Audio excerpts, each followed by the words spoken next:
matters of common concern, and one of these is what they call anti-feminism, and the group is basically trying to lobby for legislation in the Scandinavian countries that would make it illegal to criticize feminism. Now, this is really about as clear-cut a case of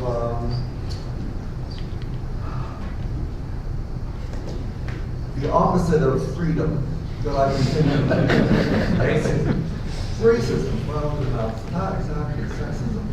So, no, but that's going on in the Scandinavian countries. But here, on campuses in Canada and the States, we have very similar policies. They're not yet legislated into law, but they're policies. And so that we come here, now, University of Toronto has actually allowed us to have it.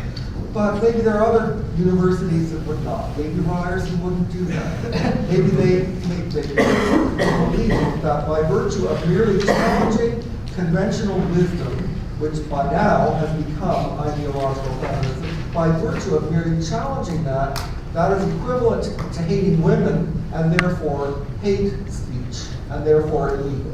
So we're just teetering on the border of that. I'm not too sure we're teetering because we know the Supreme Court had in its recent ruling on the Saskatchewan case on hate speech. They said the use of truthful statements should not provide a shield in the human rights context. Not all truthful statements must be free from restriction. In other words, the state can restrict the telling of truth if there is a possibility that it will expose a vulnerable group to hatred. You have to prove cause and effect. So that's an extraordinary position. Of course, the journalists across Canada have, many of them have spoken out. What's happened to freedom of speech, this is the weakest definition when you can restrict truth. And you don't have to show cause and effect, which I think was already there. But it's not a good sign for discussions such as this. This can be, if you criticize ideological feminism as we have done, we're now exposing a group, this group of women, maybe all group of women, to the possibility of hatred. You go to some of the men's websites and you see a lot of misandry and hatred. So they'll find some, well, we know that too, but this argument, misandry is there. So you're exposing a group to hatred. Here's the proof of it. And this then is an offense. Yes, except that, as you know, the Supreme Court has a history of saying that not just any group, some groups, if you are historically oppressed, if you're a racial minority, yes, you're protected. But if you're not one of those groups, then maybe you have no protection. Well, here women are one of the four groups, and therefore if you criticize them and yeah, but it wouldn't work the other way. That's a problem. That's the problem of the double standard, which is, double standards underlie this entire conversation. The whole structure is just riddled with double standards. Wow. Well, a cheerful note to end.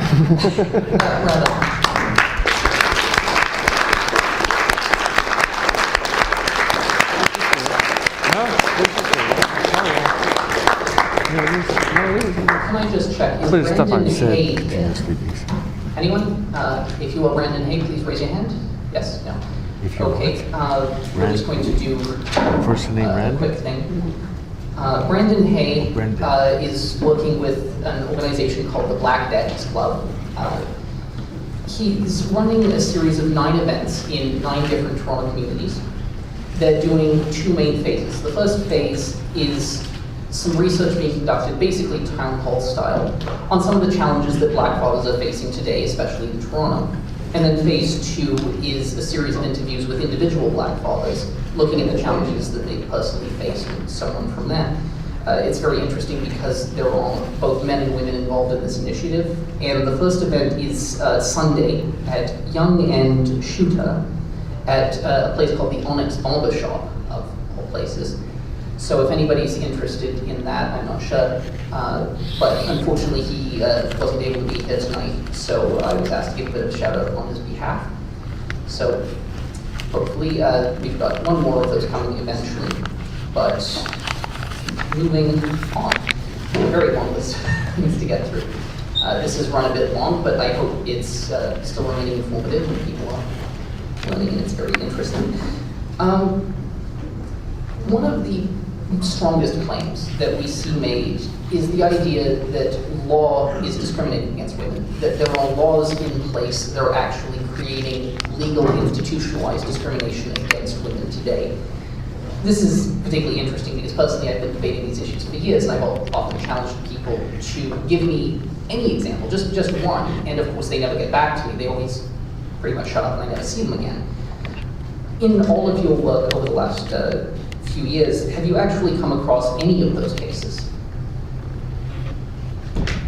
I haven't. I've come across one law that explicitly discriminates against men, and that is the law in the United States that men of 18 years old have to register for the draft.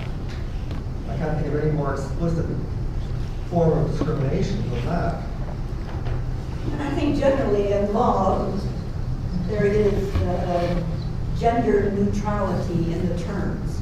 So it's not always the problem with the overt wording of laws, it's how laws are interpreted and implemented. And that then goes, down to judges and, or the human rights tribunals, and there's a reading in of meaning that can cause problems. So it's what makes it particularly difficult. It looks like the laws are gender neutral. And in our book, Legalizing Misandry, we made the case in those 600-700 pages that there was systemic discrimination against men, despite the fact that we're seeing the language of equality. And there are now a number of people who are working on this. You go to police records for the same crime, who gets sentenced, who gets the longer sentence. The cases are mounting, who gets custody, how is that challenged, and so forth. And when we see things like domestic violence and rape victimization as well, we also see men not being taken seriously, basically just because they're men, right? That's part of the problem. But now you can gather the data. That's why you need students who do PhDs and so forth that takes a look at the data as it comes through StatsCan or police reports. And so the evidence is not just anecdotal, which is, these are terribly difficult situations and stories that need to be told. But you also need to have the systematic studies that can then stand up in a court and not be challenged as anecdotal. It's a big job. Now, we're actually slowly running out of time for the main presentation, so we'll just conclude with one last question. One of the very biggest criticisms facing the people advocating for men and boys is the idea that views on misandry, views on men's role in society, views on men, period, and women are basically founded in very, very right-wing politics, and that basically the entire men's issues awareness movement is some reactionary conservative response to what's seen as left-wing. Now, as someone who advocates on these issues myself, I'm very much not right-wing. This seems pretty silly to me. But what would you personally say about that claim and say to the people who are making it? Well, look, I'm gay. How conservative could I be? You should be able to be gay and conservative, Call though. ad hominem arguments. They just as name call. Sticks and stones can break my bones. So you try to get to demolish a person by sticking them with a label. And what's worse in a university than to be called a conservative? Okay, universities are by and large on the liberal end of the continuum. Maybe not. You're conservative in values, but not a supporter of the Conservative Party of Canada. I've never voted conservative.